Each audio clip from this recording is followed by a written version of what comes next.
The most embarrassing fashion trend I used to rock. Gauchos. Gauchos. I'm still kind of a fan of gauchos. I'll sorry. wear those. I love them. Okay. No, but it's the outfit. The gauchos with like the neon pink chevron shirt with the tank top that was with those lace. And the belt that was and then over the belt everything. over it. Yes. That outfit. Yes. Because I loved. Because like, what's the difference between a wide leg and a gaucho? Basically, a gaucho was just like a stretchy piece of fabric. Oh. Like really, basically like a thin legging material. Yeah. But it was the full the full outfit. Yeah. Yeah. Or a peplum top with some gauchos. I was going to say like the jeans under like with a dress. Oh, yeah. I used to do that. Oh, really? Yeah. I never did that. Because I thought it was fucking cool. Like when I saw like Lizzie McGuire wearing it, I was like, shit, that's cool. So you know the cartoon Lizzie McGuire that's like in like Yes. I tried to mimic that outfit everywhere. And then Target came out, like was it 2 summers ago? They came out with the Lizzie McGuire orange like platform sandal. Yes. And I was like, I have adult income. I have money. I am not buying those because but it made me feel so happy. Mm-hmm. I think the other fashion faux pas I loved was wearing my eyeshadow all the way up to my overly plucked eyebrows. Like frosted eyeshadow all the way up to you probably got it at the icing. You probably 100%. got it at or Claire's Yep. or one of those places. Yes. Oh, yeah. We weren't shopping at MAC or Sephora. Those didn't even exist, I feel like, back then. Did they? So I had a conversation with someone at work the other day. Did you know that Sephora started in 1998? Where? It was in New York. And then they were online in the early 2000s. But it wasn't what it was now. No, I don't think it was as mainstream, but I was watching Sex and the City and they had a Sephora bag in one of the episodes. And for the longest time, I thought Sephora didn't come to be until like I was in college. Yeah. But it's been around for a while. And I'm like, okay, maybe I should have researched a little more instead of buying whatever microplastic shit I was putting on my face. Speaking of microplastics, there used to be it was a lip gloss. Oh my God, what was it? What was the one that like all the lip gloss that we had? Oh my God. Was it the lip? Okay, so there were 2 lip glosses. Lip smackers. Yes. It was a lip smackers, but it was like, it looked like it was like oil at the bottom and it was like a colored oil. And then there was like clear on the top and it separated constantly, right? How delicious was that? Oh my gosh. Any of the Smuckers, chapsticks, whatever they put in that. But do you remember there was one that had it was clear, but then it had little beads in it. So then when you opened it and mixed it, the beads would break and then make the color.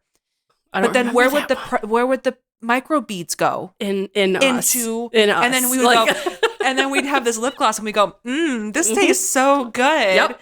And now I look at the ingredients and I was like, oh, there's fragrance in this. It's the number 1 ingredient. I'm not going to buy this. Yeah. No. And before I was like, Dr. Pepper Smuckers. Yes, please. Yeah. So 100%. Yeah. We got all the microplastics. Oh yeah. I am basically a walking microplastic. Yep. But I did see the other day I was at the nail salon and there was a girl wearing like one of those little baguette bags. I don't know if you remember. It had like I saw your Instagram. It used to have like an M or something on it. Yeah. And she wore that as fashion. I was like, I had that. Mm-hmm. I bought that from Delia's. Delia's. Or Claire's. Mm-hmm. And now you're rocking it? Yeah. She was probably like 17. Yeah, she definitely got it from a Goodwill. 100%. One of us like definitely donated it. Yep. Yeah. When we cleaned out our closets during COVID, we're like, we don't need this anymore. Yep. Should have kept it. Should have. Could have made some money. Did you see like the Jinko jeans, like the super? Oh my God, people are buying that up like crazy, and like the price is shooting up. Like John is kicking himself because he used to have so many, and he's just like, we could have sold. Well, what would we know 25 years ago? You just hold on to everything now because when we're gonna be 80 or 90 years old, we're gonna be like, oh, these Abercrombie jeans that I bought, they're gonna be popular again. Yep. I did see like the bubble skirts are back. So remember the little micro minis from like Hollister with like the polos? Yes. Those are back. Yeah. The lace. Hollister came out with basically the entire line from when we were kids. And the only thing missing is the lace cami underneath. Like everything else is the same. Even like the zip up with the fur? Uh-huh. Oh my God. I loved this. I music love with my fur. anything with a fur hood. Mm-hmm. So, but it's interesting because I never shopped at Hollister when I was a kid because I was a little bit of a working there. No, I was a little bit bigger than what they wanted to. Yes, I was, for them, like an extra large there was like a medium. Yes. And then Abercrombie was the same way. And now I'm like, oh my gosh. They shamed you so badly when they had those models that were standing in front. And you could smell the store. And we're brown hair girls. There was no brown hair girls in the front. They were all blonde. I know. Yeah. Going to a college that primarily was blonde in that time frame where like the Abercrombie model was like the perfect version of the OC surfer, beautiful blonde guy or girl. And me having, at that point I had like dark brown hair because I was like, I'm emo, I'm scene. I like hardcore music. And then I moved to Arizona and they're like, sup, bruh? And I'm like, oh, I gotta, no. Oh, I can't have suspenders because people think I'm too quirky. Yeah. And then I'm like, oh, I'm not blonde. Never gonna fit in. Yeah. But it's fine. I never bleached my hair, so my hair is not falling out or damaged. I'm so proud of you.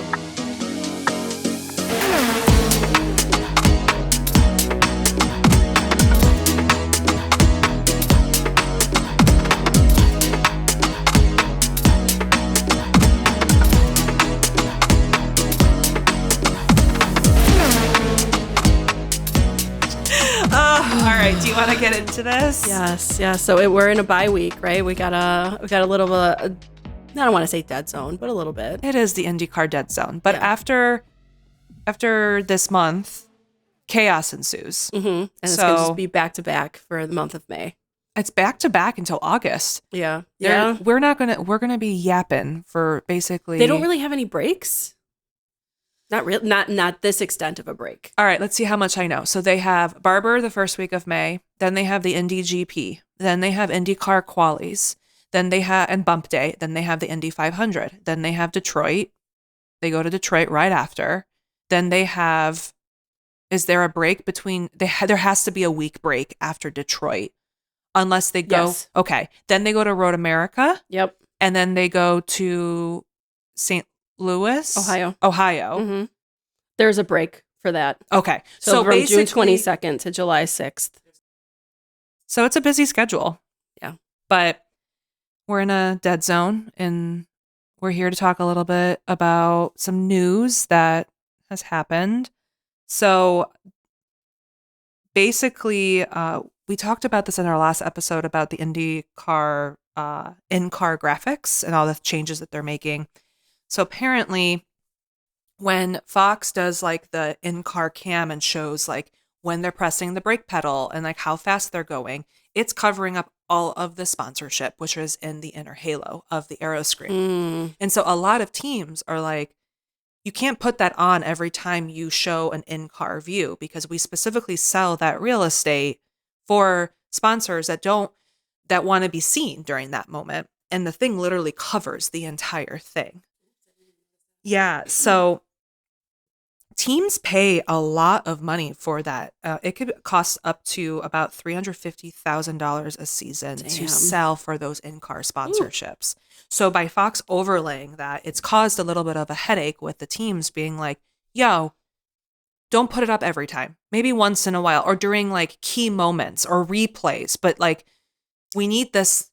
That's a lot of money for some teams. Like we can't have that. So does would the teams reach out or would the sponsors reach out to Fox directly or to the teams? And then the teams have to go to I'm assuming the sponsors go directly to the teams and say, hey, we paid for this ad slot and we watched Thermal, for example, and didn't see our name anywhere, which a lot of the in-car cameras, I think it's like a little bit less than half the grid. Those teams pay to have those cameras in as well. So they're purposely selling that sponsorship. So it's not every team. Like I believe like RLL doesn't have in-car cameras for all of their drivers. So they're not going to sell that space. Yeah. But like Colton, for example, his entire aero screen is filled. Or Kyle, yes, it's the Chili Mobile, but he's got other sponsors that are around in there. Yes. So Fox is looking for some changes or some potential solutions, but the teams are kind of pissed about it. And what bothers me about it is they should have seen this before the season started and asked the teams like what your thoughts are. Yeah. Sounds like that they didn't do any like testing launch, like No. anything like that. So lesson learned, Fox. Yeah. We'll see what they do in the next couple of races. But like for the 500, some of those teams, even the one-off entries, like they need those sponsorships to race in the 500. Yeah, it's like the Super Bowl, right? Yeah. They put it there for a reason. Yeah. Like imagine like you're watching the Super Bowl and instead of seeing like the Chiefs logos, it's just like it's like plastered with like next gen stats. People are going to be mad. Be like, what? I don't know what number that is or what person that is. So makes sense. So we'll see. Just another piece of updates. So Honda, there have been a lot of rumors in the paddock about whether or not Honda's coming back after 2026. So I feel like every week is a pendulum swing. Like 1 week they're on board and they're working with Chevy on identifying better options for more hybridized, eco-friendly engines, blah, blah, blah, especially with the new regulations, blah, blah, blah, blah, blah. And then 1 week they're like, the cost is too high. We're not making any money. This is a loss for us if we partner with IndyCar. We don't know if we want to do this anymore. Wow. And there have been a lot of discussions that have gone nowhere about a third engine supplier. So right now there are 3 potentials. I'm not going to hold my breath here, but Porsche, Toyota, and Hyundai have shown interest in potentially offering hybrid engines with the new regulations that I believe are going to be in 27 or 28. Wow. It would alleviate a lot of cost pressure from Chevy and Honda. But Roger Penske has a relationship with Porsche. So when you're thinking about his Formula E team, that's a Porsche engine. There are other Porsche engines within his realm. So I'm wondering if he might pull hey, come to IndyCar and be a third provider. So we'd have Honda, Chevy, and Porsche, or Toyota or Hyundai. So it's been a pendulum swing. I'm not going to believe it until it happens, but there is a lot of speculation around the paddock that Honda isn't happy with the return on investment. And if you think about it, when was the last time a Honda won the Indy 500? It's been a while. It's been Chevy's. So when you're thinking about the largest stages, they're not winning. They're not producing anyway. Yeah. So, but I also don't feel bad for them. No. Because they get the Red Bull money too. Right? When you look at a commercial for Honda, you see the fucking Red Bull in it. I think they're okay. You'll be fine. Yeah, exactly. They just want more bang for their buck, right? So, I mean, I drive a Pilot and I love it. Exactly. They're going to be okay. You're going to be fine. But the crazy question is if Honda backs out and there's no third engine supplier, is Chevy going to be able to pony up and have all 27 Chevys on the field? Yeah. So I really do hope that I'm assuming there's conversations happening. Yeah. But the uncertainty of Honda is still there. Interesting. Very interesting thought. So we finally have a bump day. So you want to talk what bump day is? Yes. So bump day for the Indy 500 basically is part of qualies. So once everyone qualifies, they break down qualities into 2 pieces on the Sunday before the week before the race. You have the Fast 12 competing for pole, and then you have what they call bump day. So in the Indy 500, only 33 cars can qualify and race due to the amount of pit stalls and the amount of cars that can be on the oval at any time. So, but there is no cap of how many entries can enter into the Indy 500.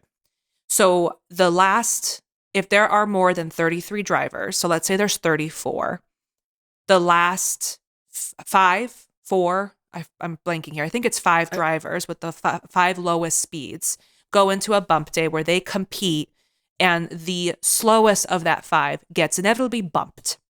So last year, Nolan Siegel was bumped from the 500. Oh, that's devastating. Yeah, but he was kind of like he was young. He wasn't also a full-time He's IndyCar not ready driver. for it. Notoriously, Graham Rahal was bumped the year before that in his car. His teammate bumped him out, but he still raced the race because of a crash that made the driver unable to drive. So then Graham took up driving that car. So he didn't even drive for his own team. So far for this year, for 2025, we now officially have 34 entrants. So Takuma Sato will be racing the fourth entry for RLL for the 500. So regardless of if we get any more entries, there's rumors that Catherine Legg will be doing an entry. There's also rumors that, there's a potential for a Jimmy Johnson type situation. We're going to get a bump day. Okay. And in my opinion, while it's sad seeing all of these people, these drivers put in all of this work, the full-time drivers, so the 27 that are full-time, are not guaranteed to race in the 500. So you can race every other 16 of the 17 races and not race the 500. Mm-hmm. With the charter system, originally, there were conversations of if a team has a charter, they're guaranteed entry into the 500. And us fans were pissed about that because it adds competitive nature to the 500 for individuals who may not be able to race. Like Kyle Larson can't just start up his own team and race, right? So the pressure from the fans changed that, which I think is really cool that they listened to our badgering on Twitter. Right. Like about how much that sucked. So we'll see. We'll probably get more entries in the next couple of weeks. Like I mentioned, the test is going to be for the 500s at the end of April. So anyone who's joining needs to do the test. So we'll know in the next couple of weeks of anyone else. But it would be crazy to have like a multiple bumper where it's like 3, 4, 5 people get bumped. And it will be interesting for next year when Indy Next, if you win the championship, you can use that money for a 500 run. So I wonder if we're always going to get a bump day. So so it's not like, I was just going to ask, so it's not every year that we get a bump day. No, technically no. So right now we have 27 drivers on the field. Let's say we only get 30 drivers, then 30 drivers race. Yeah. There's no need to have a bump day.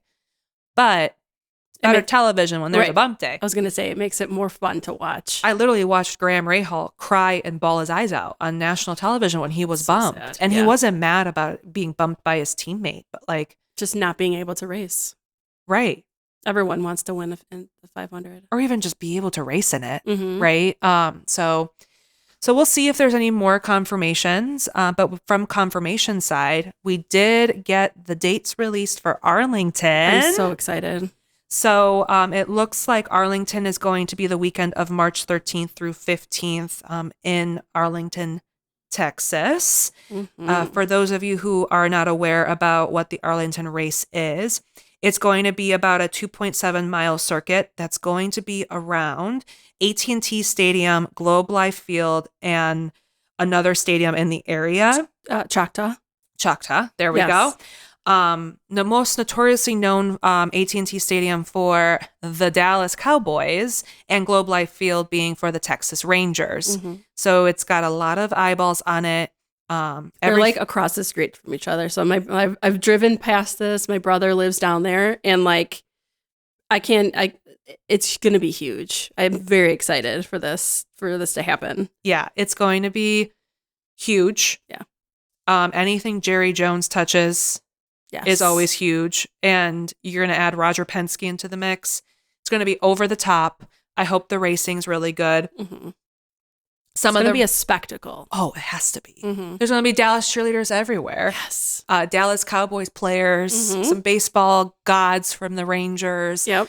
I did see some specs originally that there may be kind of similar to some of the tracks in F1 where like the drivers will go underneath like a spectator area. I think they're going to build like a bridge Oh, I'm assuming it's gonna be club. it's going to be like a VIP situation. But they'll drive still. underneath it. So I think that'll be really fun. So we're hoping to be there. So we'll see how much tickets are first.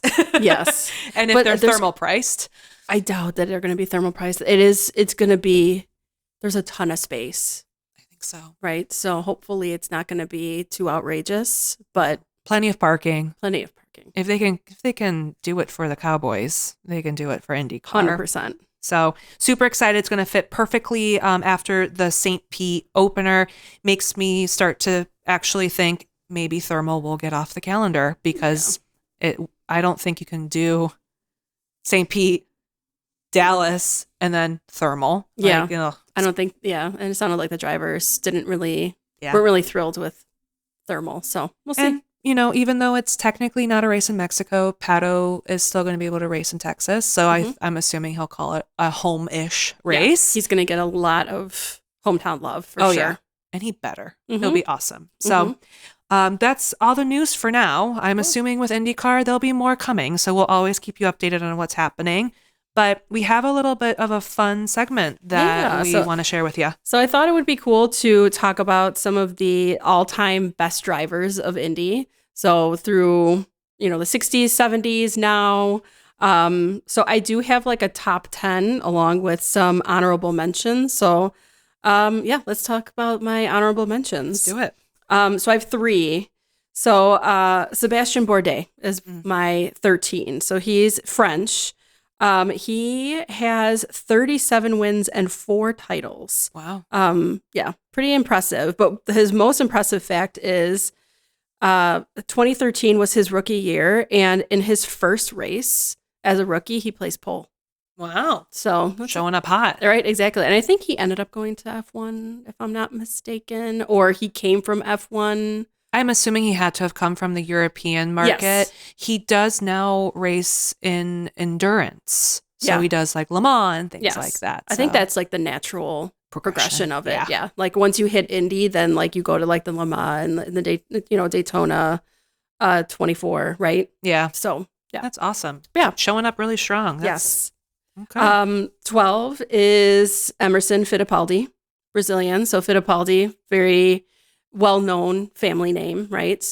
So his stats, so he's got 1 championship, he's got 22 wins, and 2 Indy 500 wins. Wow. Okay, so so this was back 70s, 80s, but I think he's got some lineage, some families that also, like, some of the, like, more recently, I feel like, right? So we have Pietro Fittipaldi raced in the series for LL last year. And then I believe Pietro also has a younger brother who was racing in Formula 2. Cool.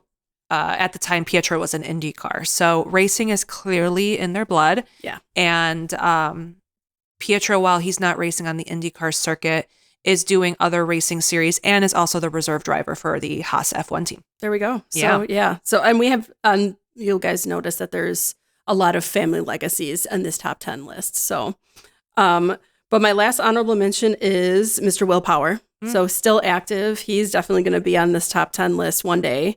That he's got 44 wins currently, and probably more to come, if we're being honest. 2 titles and 1 Indy 500 win. So, yeah. And he also has the record for the most poles in IndyCar as well. He did beat, I think he beat out last year for that. So he's going for pole number 71. Wow. So he's Mr. Willie P. We love Will Power here. And how old is he? Is he 44? He's 44. I think he's the same age as Fernando Alonso. There you go. So another reason why I like watching Indy, because like it's not like you have an expiration date. Oh yeah. Right. So you can race however long your contract and your team allows you to. Yeah, but like very long contracts that we've seen. So yeah, cool. And we'll probably see him next year. 100%. So all right, so let's get into the top 10. So my number 10 is Michael Andretti. So he's got 42 wins. He has 1 title. Fun fact about him: he never won an Indy 500, but he led the most laps of someone who's never won before. Ooh, if that's a hard stat. So he led 431 laps of an Indy 500, but never won. Wow. So that's a tough one, but yeah. And Andretti, right? You got him at him. That's my team. I love them. So That probably stings for him. totally. But I think he also is probably like, wow, look at what I've accomplished. 100%. Yeah. Not many people can obviously say that, right? No. So number 9 is Helio Castroneves. So still active. He actually, I think he drove in the Daytona 500 this year. Did he not? Yeah. Yep. Weird thing about him, he's got no title. He never won a championship. No shit. Yeah. Wow. Isn't that weird? So Okay. 31 wins though. Okay. So 4 Indy 500 wins. And one of those wins was in his rookie year. Oh, I did not know that. Yep. Well, yeah, because he won it in 2000 and 2001 back to back. Mhm. And then he won it again. I'm blinking at the third time. And then he won it in 20. Like recently, 2021, 21. Yeah. So with- 2000 was his rookie year in Indy. And I think that he won. Yeah. And he's driving for 5 this year. Yes. Can you imagine if he won the 5th? Oh my God, that's crazy. And I didn't realize this. He's part owner in Meyer Shank. Yeah. So Because he won with Shank on his 4th. yeah. So he's part owner. I remember seeing him when we were at, I want to say Road America. We were like, is that him? I think that's him. Oh my God, that's him. Elio. Elio. Come here. He's also he's just such a nice guy. Yeah. And he's so welcoming. And I have a slight feeling that while he will probably continue trying to race the 500 until he can't, I can see him dabbling in I can see him going over to NASCAR and doing a stint in NASCAR, because NASCAR has a little bit of a longer expiration date even than Indy. Mm-hmm. But he's a jack of all trades. Mm-hmm. We love him. He's awesome. Yeah, he's great. I think we love watching him. I think he puts on a good show. So yeah. Number 8 is Al Unser Jr. So Unser is another well-known IndyCar family. I actually have 3 of them on this list. Wow. So 34 wins, 2 titles, and 2 Indy 500 wins. So, okay. Number 7 is Rick Mears, another well-known. 29 wins with 3 championship titles and 4 Indy 500 wins. Yep, he's part of the 4-timers club. Yep. Number 6, Dario Franchitti. He's British, and I'm very disappointed that he's not Italian. He's got to have his Italian citizenship, right? Or with that name, walking around there. Listen, he probably has lived an Italian life. 100%. Oh, I'm sure. Yeah, he's definitely, 100%. So he's got 31 wins, 4 championship titles, and 3 Indy 500 wins. So another Unser for number 5 is Bobby. So is the older brother of Al. And Al is going to be number 4, so I'll get to him in a little bit. So Bobby, is my number 5. So he's got 35 wins, 2 championship titles, and 3 Indy 500 wins. So Al Unser Sr., so is the father of Al Unser Jr., raced in the 70s and 80s. He's got 39 wins, 3 titles, and 4 Indy 500 wins. Fun fact about him, he is the oldest driver to win the Indy 500. It was 5 days before his 48th birthday. And back then, that was actually probably That's pretty old. Old, yeah. So, wow. Mm-hmm. Number 3, Mario. Oh, Mario Andretti, right? We're going to get to that tent one day. Mario, please call us. Please call us, Mario Andretti. So he's got a whopping 52 wins, 4 titles, and 1 Indy 500. And I know he also won a Daytona, and then he also won the F1 championship. So another jack of all trades, should we say. Has he ever raced? I wonder if he's ever raced in Le Mans. I would imagine. Because I didn't look at that up, but I would imagine that he because the Triple Crown is Monaco 500 Le Mans. Yeah. So I wonder if at any point he was trying to get it. Yeah, I'm sure I'm sure. Oh, yeah. But yeah, I didn't look into that far, but yeah, we could look into that. So my number 2 is Scott Dixon. So he's got 58 wins under his belt. And again, he's still active, so probably more. 6 championship titles and 1 Indy 500 win. And he's been driving with Chip Ganassi since 2003. It's crazy to me that for a 6-time champion, he's only won the 500 once. Mm-hmm. I feel like there should be 2 in there, or 3. Should be. But But Iceman. Six championship titles. He's trying for a 7th this year. Yeah. So, well, and if he does, then he would tie for number 1. So Mr. AJ Voigt is my number 1. So he's got 67 wins under his belt. He's got 7 titles, and he's got 4 Indy 500 wins. Also Daytona 500. He was 24 hours of Daytona and 24 hours of Le Mans as well. Oh, Absolute AJ. legend. And he recently turned 92? Yeah. And he goes to so many of these races. Yeah. And so many great drivers have come up through his program. Mm-hmm. Did he ever have kids? Did he have children? Not that raced, I don't think so. Interesting. But he really understands and has a keen eye for developing young talent. Mm-hmm. And he knows. So AJ he's a monster in the series. True GOAT. Oh, 100%. True GOAT. So very cool. But yeah, what'd you think? Good list. Did I forget anybody? Did you want to add anybody? No, I think if you think about statistics, this was hard. It was really hard to put this. So I put into consideration the number of wins that they've had for a race, the number of titles, and the number of Indy 500 wins. Were like kind of like my kind of top, even though there's a few that have not won. It would be interesting for us to maybe do this at the end of the season once we know who won the championship this year, but like to compare the Alex Palouts, the Joseph Newgardens, like Will Power and Scott Dixon, they're going to be on there. Mm-hmm. But like the up and comings and just seeing like, are they going to be better than these guys? Yeah. You know what I mean? One thing I didn't put in consideration is the length of time that they were racing too. Yeah. So, some of them like it was, over 20 years or something like that they've grown this, just like Scott Dixon, right? Mm-hmm.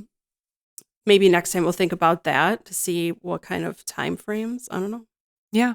And it'll be interesting to see also like how long the seasons were back then. Right. Yes. How many races were actually? Because how many are we at now? We're 17. Yeah. Like 67 wins, but the season's only 5 races. Right. That's pretty amazing. Yeah. Right? So I want to say through the 60s and 70s that he was an active race car driver. So that's crazy to think that you can be that successful for that long. And also even just thinking about being 48 and winning your Indy 500 as the oldest, I think that record's going to be smashed soon. Yeah. I think Who's the oldest driver on there right now? I think it's Scott. Is it Scott? I think it's Dixie. Is it, he's 45 then? Unless Scott and Will are the same age. It's either one of them that's at least active right now. Mm-hmm. But it has to be Scott. Let me pull up Scott's birthday just to see. He's 44, so they're the same age. Yeah, because Scott's birthday is July 22nd, 1980. Mm-hmm. And then let's look up Willie P. March 1981. So Scott is technically like 6 months older than Will. But still, I think Scott's going to race probably for maybe a few more years. I don't think Chip will allow him to retire. As long as he's, if he's still producing and he's still successful. Yep. And Will, I know that everyone's like, oh, David Malukas is breathing down Will's neck for that Penske seat. Mm-hmm. I don't think if Will is outperforming David, they're going to pick Will over consistency over a new driver right now, especially if there's question marks with Alex Palou possibly leaving to F1 in the future. So I think Will be around as well. The crazy part is I would love when we go to the IMS museum, when we go to the 500, they're going to have like the Hall of Fame there. It'll be really cool to see like some of the Hall of Famers that maybe didn't have the most wins or the most Indy 500 wins, right? It'd be cool to see what those stats are and see who they are. I'm really excited to see the new Hall of Fame. I'm really excited, yeah. For the museum. Yes. You know me and my history. Like I love to know just where all those traditions came from and stuff like that. So it's going to be, it'll be a lot of fun. Yeah. But that's awesome. I think it's so crazy to see how big of a history IndyCar or kart or wherever, like how much of a history it has had here in, at least in the Midwest, but in the United States as well. And some of these names transcend IndyCar F1, Le Mans, like some of the biggest names, the 500, Daytona 500. So it'll be crazy to see. Will be on that list for sure. 100%. Yeah. It kind of hurt me to put him in an honorable mention because I'm like, I feel like he needs to be on this list. Yeah. He'll get a Hall of Fame jacket. I don't know if they get jackets, but they should. They should. Like in football, they get like the NFL honors jacket. I feel like we need something like that. To get something. Or what's it called? Golfing. They got is it the green coat? Or the coat, the Masters coat. Yes, yeah. I something feel like IndyCar, that. we need something like that because I think they're doing an LEO induction to the Hall of Fame at the museum. Oh, cool. The week of the 500. Nice. I looked. Tickets were really expensive. Yeah, that's cool. But I think it goes to the museum. Yeah. But Willie P will have one. Yeah, 100%. So awesome. Yeah, cool. All right. Well, then we're going to end this episode with, we actually received a question into our Instagram DMs from Elizabeth in Milwaukee. So Elizabeth's question is, so I'm new to racing and I was wondering why the drivers in IndyCar don't have rear view mirrors and only side mirrors while drivers in NASCAR have rear view mirror cameras. So why? That's a good question. I feel like that's if they have them in NASCAR, why don't they have them in IndyCar? So basically the short answer is drivers like to look ahead. Right. There's no point in looking back. No, they're like, whoever's behind, I'll deal with them once they're next to me. Yeah. But when it comes to IndyCars, in essence, track awareness, drivers are always focusing around what's happening around them, especially if they know that they have to be overtaking. But once they overtake a car, they're not looking back there, right? They're not worried if they get rear-ended. If they do, they do, right? There's also limited rear visibility needed. So in IndyCar, they have what they call spotters. So there's somebody who's sitting high up in the stands that has eyes on the car at all time. And they're on the radio with the race strategist. So they do this for all of the ovals because there's so many blind turns. Well, the spotter will literally say, let's say I'm Pato. Pato, the number 27 is behind, to your left, to your left, to your left, to your left, still to your left, to your left, over, clear. And then he will know that someone is coming behind him. So they have that technology.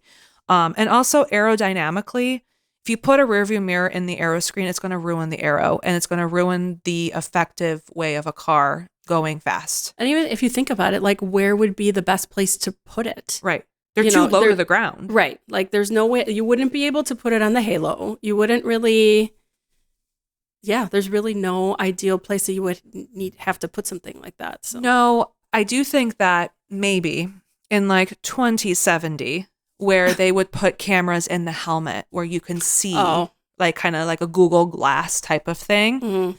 But the side mirrors, there's some drivers that don't even use those. Right. And if daily drivers don't even use their side or rear view mirrors, do you really think that professionals are going to use them? I'm just saying. True. But I do think that when you have a closed wheel car like NASCAR, IMSA, there's more space to be able to put technology where you can have a camera. It's primarily a camera. But even in IMSA, they don't have it as like a traditional car where you have it where you can change it. It's lower in the eyesight so that drivers can actually see it. But with IndyCar, with spotters and team communication, if you ever watch an IndyCar race on the IndyCar app, you could actually listen to your favorite driver's radio communication. So you can hear exactly what the spotters are saying, what the engineer is saying, and even what the driver is saying back. And it's very insightful. So Elizabeth, I definitely recommend you trying that and listening to it. Yeah, that was a very good one. Thank you so much for sending that in. Yeah, we appreciate it. Well, that's the end of this shorty. We got to figure out what to call these types of episodes. Yeah, just filler, or just, I don't know, you're in withdrawal, I guess, a withdrawal episode.